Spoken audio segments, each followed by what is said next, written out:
welcome tech enthusiasts and cyber adventurers to the Fifi Show. Hello everyone and welcome back to yet another exciting episode of the Fifi podcast show. Today I have a very special guest with me and we will be diving deep into the dark web today and it has always been a very interesting topic to everybody, Aditya. What is dark web and what happens in dark web? It is something that we can just open it on our computer. What if someone is looking at us while we are looking at it?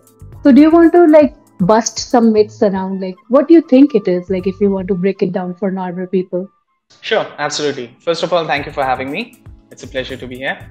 And talking about dark web, so definitely there are a lot of misconceptions and ideas that people get based on different shows, different movies that they see about the dark web.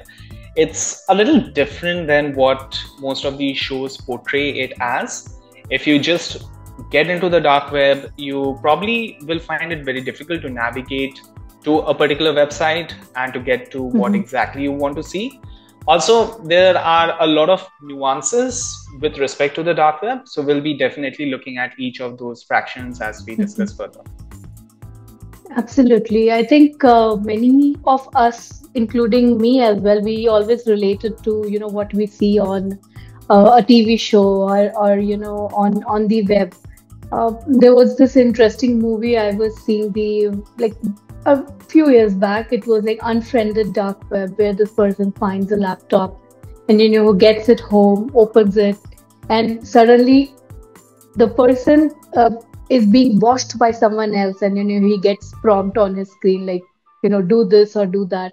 So how scary it becomes for people sometimes. It's does it get more darker than that? It is like a secret underground where people are sitting and just trying to watch you. So what exactly what it does and how it is different from the regular browsing that we do? So first of all, I would not say that the majority of the people on the dark web are sitting in an underground basement in the dark, looking at people to hunt or looking at people how they can target them. Majorly, to understand about the dark web, we first need to understand how the internet is segmented as a whole. So majorly speaking, there are three different parts of the internet. The first is the surface net, which is basically 5 to 10% of the internet. This would contain all of the different websites that you and I visit on a daily purpose. These would be websites that are indexed by the search engines, where you have a particular domain that you can type in and just visit it. The second part is the deep web. Now, the deep web is basically not something malicious in nature. This is basically anything which is behind a login prompt or is protected by credentials. So these would be your email boxes, your banking websites, databases, any social media site or streaming service, because you directly can't search on Google and look at that. So for example, if we look at Netflix, you can't Google Netflix and look at a particular show directly. You have to log in. So that is the portion which is majority of the internet, which is known as the deep web. And lastly, the topic of the day, dark web, comes into the picture, which would again consist of somewhere around 5 to 10% of the overall internet. And this is where you directly cannot go into a website, because these websites don't end with a .com, .in, .org. These are .onion websites for which you require a special browser known as a Tor browser. And using that, we can actually access the dark web. So I've heard about this Tor browser as well. I think normally also people use this browser. So how is it different from Firefox or Chrome? So what does it do? Is it does it encrypt some kind of traffic, or why only we use Tor? Why can't we access through other browsers? So basically what happens is that when you're directly trying to go to, let's say, cutedogs.com, so your data is being transferred to your ISP, which is your internet service provider. And then ultimately cutedogs.com can see who you are, as in what's your IP address and where you're coming from. In the case of a Tor browser, what basically happens is that there are multiple nodes in between the connection. So you going to a particular XYZ website, there are going to be 3 to 4 different systems or nodes in place, which are downloaded from the Tor browser, dedicated server itself. And from there, it will connect to it. So what happens is ultimately the website owner or the admin will not get the details of who is accessing my website. They will only see the details of the last node which connected to the website. So in a real life example, it would be instead of calling you directly, I call up Fifi and Fifi decides to call you. So now I'm on the conference call, but you will see that you're receiving a call from Fifi. So that way I remain anonymous and I cannot be tracked. Now, why do people need to do this? Because not all of us are looking to, get into something which might get us into trouble or in the legal boundaries be crossed. So there are a lot of legitimate reasons because of which people would be using Tor. One of the primary is to support free speech, privacy, anonymity, and basically host discussion forums which are away from the monitoring or censorship of government agencies. So all in all, what it means is there's a lot of democracies which have been under totalitarian regimes which either do not want a particular topic to be discussed or they are afraid of being overthrown. So back in 2010, we had a lot of movement from the general public where they wanted to say things, they wanted to communicate with each other, where Tor was heavily used. There are also cases where in journalism as well as even in InfoSec, Tor is used for legitimate purposes to either retrieve information or conduct investigations of their own. So it's like it totally depends upon the person, how they want to use the responsible use. So it's the intent. If you want to use it for some malicious purpose, you can exploit, and if you really want to use it for benefit, you can. So it's not all gloomy and dark, as I see. But if there was a mention of Shodan as well, where people can see where you are and what you're doing through your webcams. So privacy becomes such an issue sometimes. With this dark web, how do people will stay safe in such kind of scenario where we find we are always being watched by something, and it's not just dark web, normal as well. Happen to scroll through some Insta reels and you say your phone takes your own pictures every second, and we are not aware of it. So what does this data being collected for and how it is used? And why it is always associated with something which is dark web, we should be staying safe, we should be private, we should not share anything. So what do you think on that?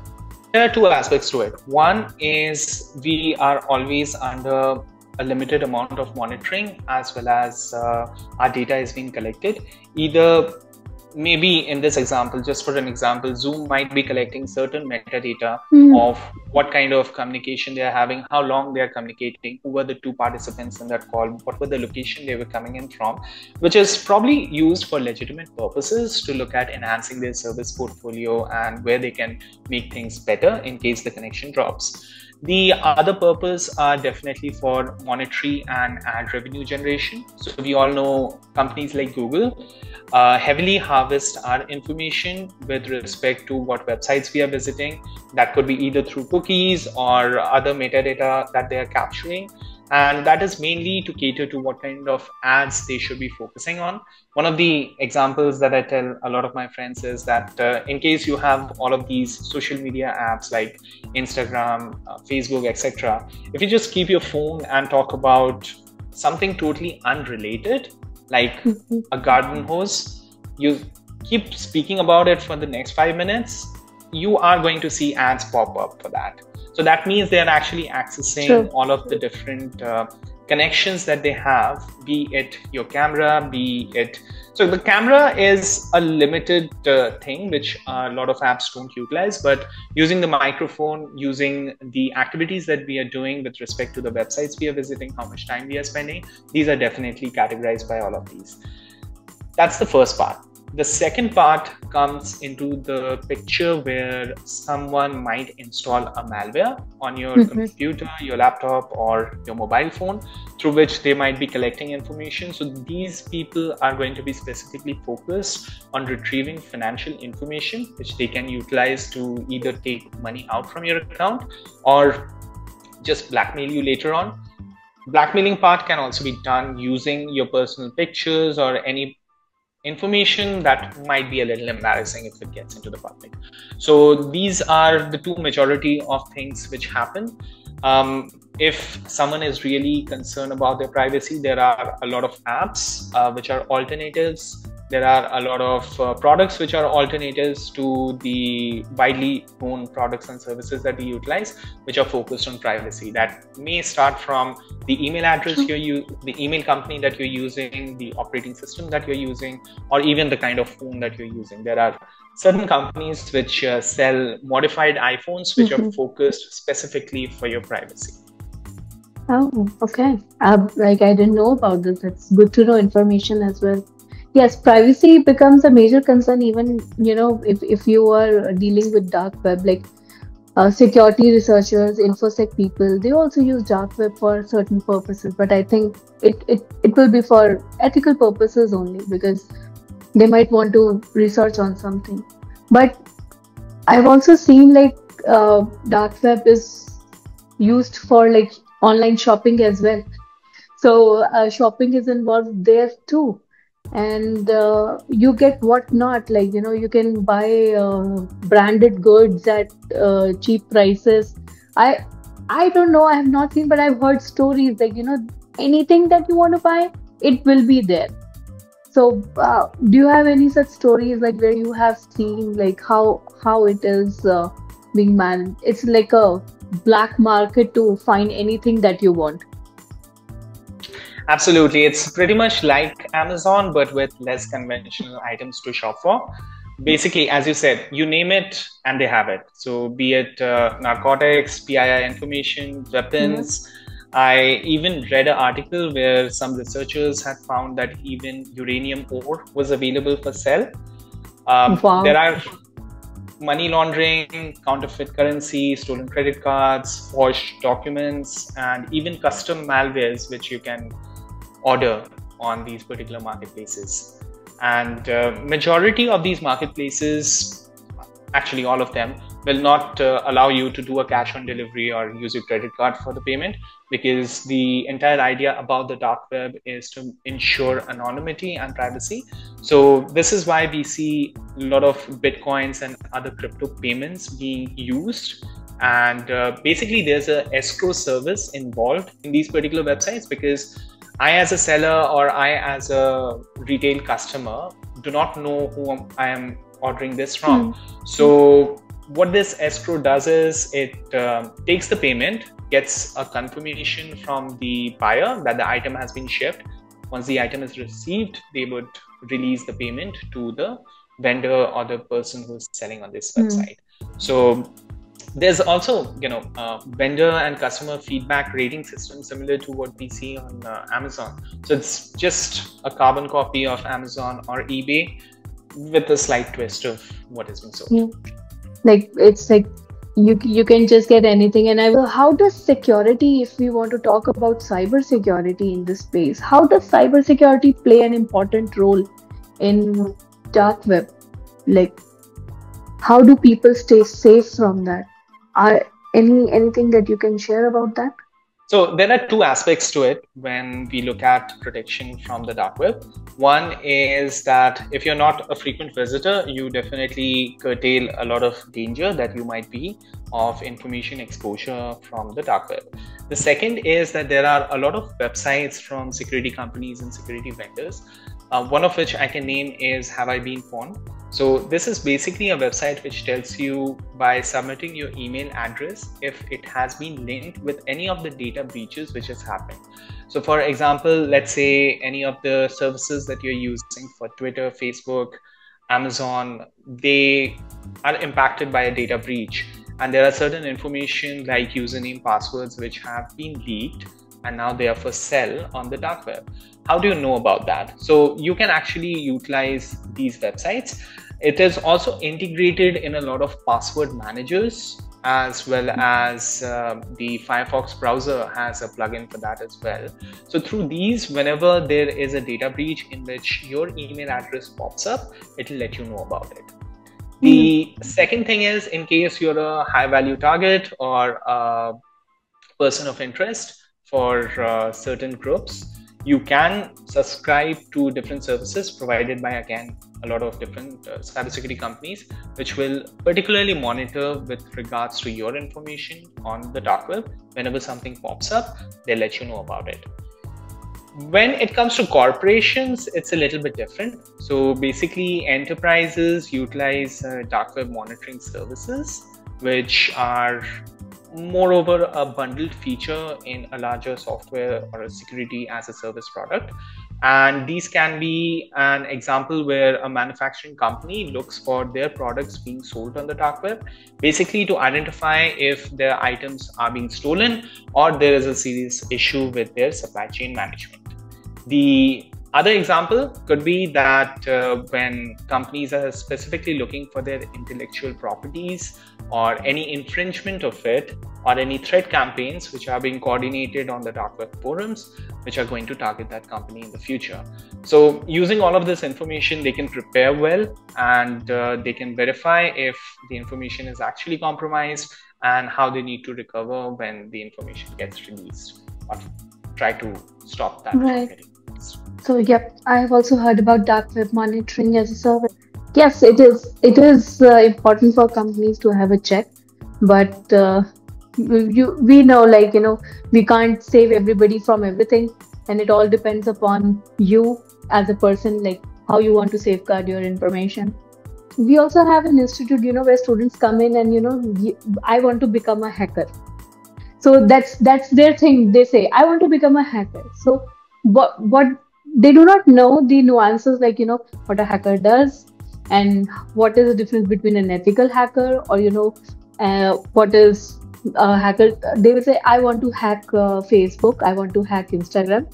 That is the intention of people these days. There used to be a very famous series called Mr. Robot, and that guy used to be in a hoodie every time, and he used to be so fancy. They create hackers to be so fancy that people want to just become that. I want to become a hacker, have 10 screens in front of me and just hack everything.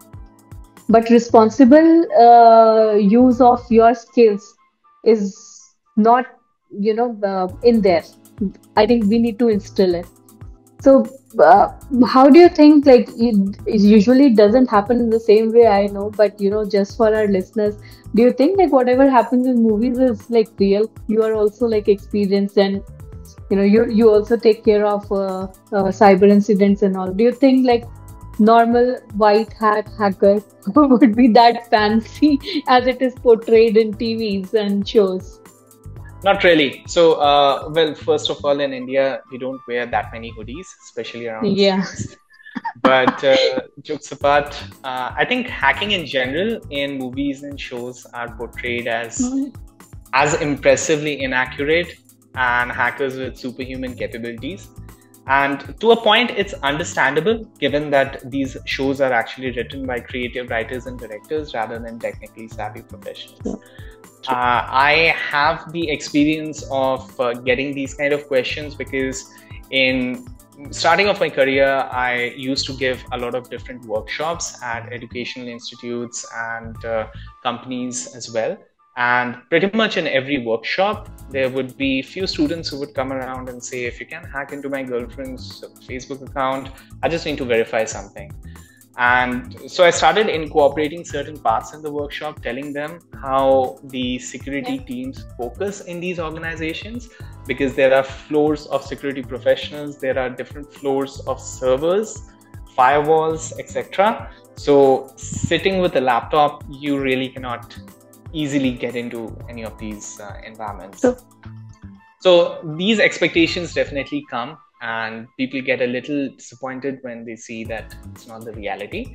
But it's more like a media perception and stereotyping, which is created by these shows to make hackers and even dark web visitors seem as mysterious and obscure as possible.